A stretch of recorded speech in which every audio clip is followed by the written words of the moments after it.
Hola, ¿qué tal? ¿Cómo están? Sean bienvenidos nuevamente a mi canal. En este caso vamos a retomar la segunda parte del capítulo 10 del libro La vía para el futuro de la humanidad del autor Edgar Morin, el cual se titula Desigualdades y pobreza.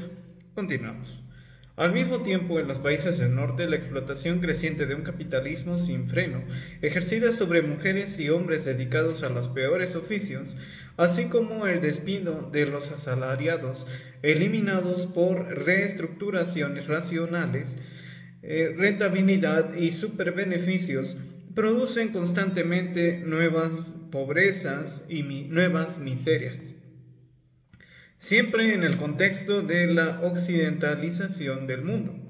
Cabe añadir la tendencia de la segregación urbana en las metrópolis, en las grandes ciudades, que da lugar a guetos pobres, abandonados a su suerte.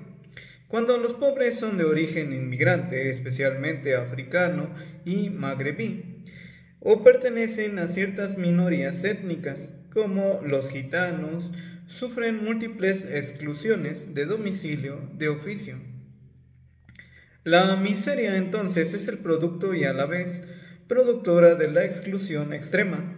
En el contexto francés, la nueva pobreza de los precarizados, los dependientes, los indefensos, los del cuarto mundo, denominada así por Joseph Reinsinski en 1960, en la primera que se agrava. Dicho recrudecimiento se inscribe en una tendencia mundial que prolonga las pobrezas, miserias, desorganizaciones y exclusiones. Las vías reformadoras. La invasión de la economía liberal acarrea pobreza, miseria en todo el mundo. El Estado, incluido el estado del bienestar, en declive o en regresión, resulta ineficaz, cuando no dimisionario. Por ello, se impone una nueva cultura que abre y desarrolla una tercera vía, basada en la solidaridad. Una nueva solidaridad pública, complementaria a la acción del estado del bienestar, ahora ya insuficiente, con un estado de inversión social, que proporcionará una información profesional como en los países escandinavos y unos servicios, guarderías infantiles, cuidado de enfermos y de ancianos solos, en cooperación con los servicios públicos regionales y municipales. Dicho Estado subvencionaría las casas de solidaridad y organizaría un servicio cívico de solidaridad. Además, el estado de inversión social fomentaría a través de préstamos y anticipos los oficios de la solidaridad y de convencionalidad. Financiaría las asociaciones de ayuda a los menos favorecidos, personas aisladas, señoríos, refugiados, expresidiarios, etc. Tomaría todas las medidas necesarias para implementar la escolarización en las poblaciones desfavorecidas. Podría, por ejemplo, generalizar la Bolsa de Familia, iniciada por Lula en Brasil, que concede un subsidio a las familias pobres para que envíen a sus hijos a la escuela. Desarrollaría medidas de higiene, de salud y de prevención para los desfavorecidos. Existe, por ejemplo, una cobertura de salud financiada por la ONG americana y una modesta cotización que protege desde hace años en Ruanda. El 92% de la población que lo ha logrado. Que la esperanza de vida pase de los 48 a los 52 años. Un estado de inversión social podría financiar dicho sistema en todos los países del sur. Definiría una política del hábitat más allá del Bindoville, en el sur, y más allá del suburbio de grandes edificios de vivienda social en el norte. El más allá del Bindoville donde más allá significa superar, conservando e implica no renunciar a las proximidades, las conveniencias, las solidaridades y al mismo tiempo sustituir la chapa de las chabolas por el adobe o el ladrillo, instalar el agua potable, la electricidad y crear una casa de la juventud, como en la favela, ya citada, o en el barrio delincuente de Medellín, donde los niños y los adolescentes hacen deporte, reciben una formación escolar, son iniciados en el estudio de la informática, la danza, la pintura, las artes, la música, pueden expresar sus virtudes y por consiguiente son reconocidos como seres humanos de pleno derecho. El más allá del barrio de viviendas protegidas consiste en eliminar la coexistencia anónima, en crear dispositivos permanentes de comunicación, en prever una nueva arquitectura urbana donde se restablezca la mezcla social, en crear casas de jóvenes según el modelo de la iniciativa del Río y de Medellín, en proporcionar una enseñanza compensatoria como la que en la actualidad está prevista en Francia por el ministro de Educación Nacional. Una economía solidaria. En diversos países, Francia entre ellos, estamos asistiendo a un renacimiento y desarrollo de la economía social y solidaria. Dicha economía se basa en cooperativas y mutuos de origen antiguo. Algunas habían generado el riesgo permanente de todo lo que es vivo, humano y social, es que no se regenere y decaiga. Esta nueva economía abarca el microcrédito, que solo tiene sentido si permanece fiel a su inspiración fin original y no es parasitado por el afán de lucro de los bancos. El comercio justo, que favorece a los pequeños productores de café, de cacao y de otros productos de exportación, manteniendo unos precios de compra que no sufren las caídas brutales del mercado, y elimina a los intermediarios predadores.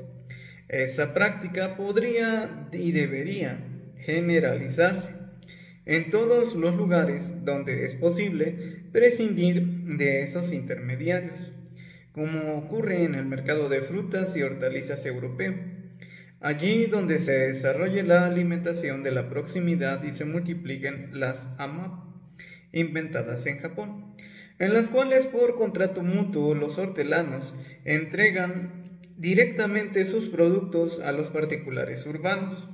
También se puede recurrir al empleo de la moneda subsidiaria, ya experimentada en diversos lugares, que conferirían nuevos poderes de compra. De forma general, se trata de reencajar en la economía en lo social, lo cultural y lo humano, lo cual significa fundamentalmente volver a colocar la economía en el lugar que le corresponde, como medio y no como fin último de la actividad humana. En todos los países del sur, América Latina, África subsahariana, Magreb, existen y multiplican numerosas experiencias de economía solidaria. Allí encontramos permanentemente la libertad de liberarse de la estricta lógica mercantil y de promover la ayuda mutua. En muchos países, dicha economía debe mantenerse y favorecer las redes de solidaridad de las poblaciones que viven en espacios de pobreza. El principio siempre es el mismo. Se trata de recurrir todas las redes sociales presentes en el sector informal y que funcionan según la lógica del trueque y no según la lógica mercantil. Dentro de esas redes existen instrumentos múltiples y eficaces de financiación o de aval, basados en la confianza entre sus miembros. La gestión de las empresas informales se caracteriza esencialmente por recurrir a las redes de confianza, de ayuda mutua, de solidaridad familiar o vecinal, lo cual la distingue radicalmente de una gestión de tipo capitalista. El éxito semejante de la empresa depende de su capacidad para insertarse en el medio social a fin de diluir los riesgos. La empresa, cuyas bases son puramente económicas, se arriesga a perder todas las ventajas no mercantiles proporcionadas por el entorno: compradores, mano de obra flexible, almacenamiento, fondos comunes. De ahí que las políticas de apoyo en el sector informal se vuelvan perversas cuando prescinden de la cultura local e ignoran los cálculos de oportunidad que efectúan a sus habitantes. Aquí entrevemos los riesgos de desestructuración social y cultural inherente a los programas de apoyo, que tratarían de aislar la economía de todo su contexto humano y social, sin entender que la economía informal no es puramente económica, sino que es un compromiso entre recursos, seguridad, honor y prestigio.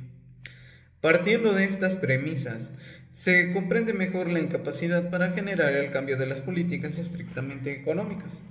Si una innovación modernizadora convierte a las personas en huérfanos sociales, será inevitablemente rechazada.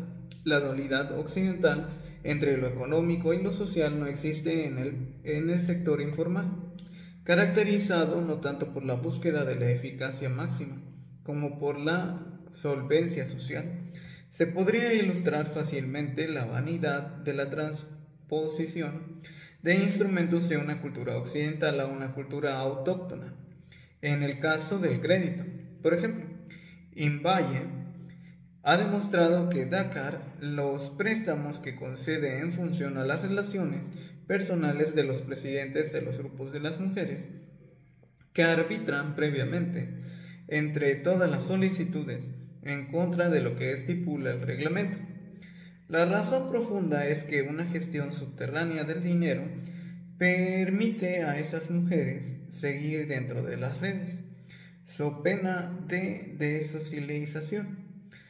Tenemos aquí una prueba fehaciente que el modo local de la gestión de solidaridad, redes sociales, entre la contradicción contra la racionalización tecnocrática del crédito, Fundación Keba Mbaye.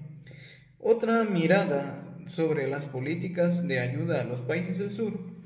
Es preciso interpretar la forma del sector informal. Existe en los países del sur. Se trata de reconsiderar las lecturas occidentales de la pobreza y de entender los datos cuantitativos oficiales como un elemento entre muchos otros dentro del conocimiento complejo. En cambio, los enfoques cualitativos que tiene en cuenta la cultura deberían figurar en los programas de lucha contra la pobreza, en vez de imponer las normas de la economía oficial y la concepción occidental de la vida social, que separa y aísla lo económico y se encamina a reinsertar a los pobres, modificando sus valores. Las políticas de ayuda deberían adaptarse a las condiciones económicas que ofrece la cultura local. Un enfoque puramente occidental no tiene en cuenta las especificidades culturales del contexto local y por lo tanto no puede ser eficaz. Sería deseable, pues, dejar que el sector informal se enfrentase a los desafíos de la exclusión y de la producción sin intervenciones de ninguna ONG ni de organismos oficiales que obedecen al modelo occidental. En cambio, un organismo de la Asociación Francois Javier Van Gogh, que combate la pobreza y el SIDA en África, interviene en perfecta armonía con las comunidades a las cuales aporta sin ayuda. Surge así una idea clave que podría trasplantarse en los países industrializados y sería viable para todas las sociedades humanas. La capacidad de crear lazos sociales es un factor irreemplazable en la lucha contra la exclusión. La conclusión es clara. A pesar de la presentación aparentemente seductora de programas de ayuda, basados en el tema de moda de la gobernanza, responsabilización, gestión democrática, transparencia, Su relativo fracaso se explica por su incapacidad para tener en cuenta las especificidades de las culturas locales. Ese diálogo de sordos entre los que ayudan y los ayudados desemboca en la eficiencia.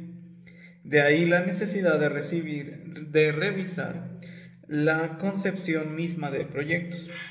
La única alternativa sería cambiar nuestra visión del sector informal, hacer que participe realmente en el proyecto de ayuda, así como reconocer la necesidad de reencajar la economía dentro de lo social, como muy bien ha visto Chiapolini. Si queremos salir del atolladero en el que se ha metido la modernidad por su incapacidad de solucionar el problema de la pobreza, nuevos principios de gobernanza que hay que adoptar, principio de solidaridad y de responsabilidad. Todo el mundo, sin excepción, debe rendir cuentas, en particular los funcionarios que tienen que estar al servicio de los pobres y no a la viceversa. Principio de pluralidad. La pretendida racionalidad económica debe dejar de ser hegemónica. Los nuevos principios de organización dan prioridad a los lazos sociales y no a la eficiencia máxima a cualquier precio. Principio de participación. Mediante un reconocimiento pleno de su cultura, los pobres deben estar presentes en las instituciones que representan y en todas las instancias de decisión. Conclusión. Si el problema de la desigualdad afecta sobre todo a la miseria, la pobreza, el problema de la miseria, la pobreza depende sobre todo de la desigualdad. Las vías que proponemos son, pues, indeducibles y complementarias al mismo tiempo. No puede separarse las vías reformadoras que proponemos en este libro. La regeneración del pensamiento político, la política de la humanidad, la política de la civilización y, por consiguiente, la regeneración de la solidaridad, la reforma democrática, la reforma ecológica, incluida la preservación de la biodiversidad, que puede restaurarse mediante las políticas agroforestales, la agricultura biológica. Y el núcleo existencial de todas estas reformas, la reforma de la vida, en las que todo el mundo debería redefinir sus verdaderas necesidades, como la reforma ética, la de la familia, la de la adolescencia, la vejez, que lo que no es obvise para iniciar ya aquí y en todas partes. La andadura hacia unas vías nos transforman tan pronto como nos ponemos en camino. Y bueno, eso sería todo el capítulo. Por su atención, muchas gracias y hasta pronto.